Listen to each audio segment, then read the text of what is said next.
Donc, je vais vous parler de FromMIR, From comme fromageabilité des laits et MIR comme moyen infrarouge. Pourquoi s'intéresser à la fromageabilité des laits, c'est-à-dire l'aptitude du lait à se transformer en fromage?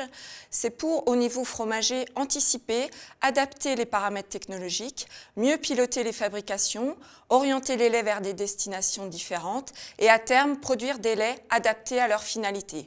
Ceci est d'autant plus important dans les filières AOP au lait cru où les pratiques sont encadrées dans des cahiers des charges avec une limitation, voire une interdiction des traitements et des additifs. MIR avait donc pour objet d'étudier la technologie MIR pour caractériser de manière rapide et peu coûteuse la fromageabilité des laits et connaître ses facteurs de variation.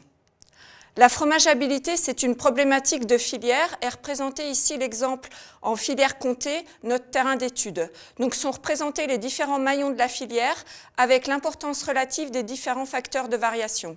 Donc la fromageabilité, elle se construit dès le stade de la vache avec sa génétique, sa physiologie, l'alimentation, l'état sanitaire du troupeau ensuite, puis les pratiques de report, de collecte et de mélange des laits qui sont peu variables en filière comté. Ensuite, c'est tout le savoir-faire du fromager qui va être de s'adapter à cette matière première et avec les conduites d'affinage non étudiées dans FromMIR, ça va concourir à la qualité des fromages affinés.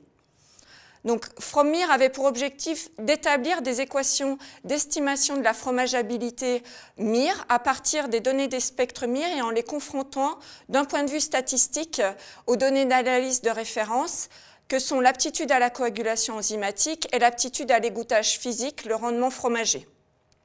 FromMIR avait aussi pour objet de valider sur N-mélange des équations de composition fine protéines et minéraux obtenus dans le cadre de programmes précédents sur les laits individuels. FromMIR s'est intéressé aux 3 échelles et avait aussi pour objet de valider les équations en mini-fabrication, de réexplorer les liens entre composition fine et fromageabilité des laits et d'identifier les leviers potentiels à chaque échelle. Le projet FromMIR a été mené en contexte AOP IGP franc-comtois, mais il se voulait pilote pour la filière laitière nationale. En termes de résultats, donc pour la première fois en France, on a des équations MIR qui existent sur la fromageabilité des laits. Le rendement fromager, c'est le paramètre le mieux prédit par le MIR, avec les meilleures prédictions obtenues au niveau des laits individuels, de façon moindre au niveau des laits de troupeau, et avec des performances moyennes, voire mauvaises sur les laits de cuve, du fait de leur moindre variabilité. Les équations sont un peu moins bonnes sur l'aptitude à la coagulation. On a aussi des équations donc disponibles sur les laits de mélange pour la composition fine. Les rendements laboratoires sont en cohérence avec ceux obtenus en mini-fabrication. Des liens ont été mis en évidence entre la taille des micelles, le taux de calcium et la fromageabilité des laits. En termes de facteurs d'influence, la génétique est un levier d'action très important. Ensuite, la conduite d'élevage et peu de facteurs de variation ont été mis en évidence au niveau des laits de cuve dans notre contexte. En termes de suite, un observatoire de la fromageabilité des laits se met en place en Franche-Comté et une consolidation des équations dans d'autres contextes.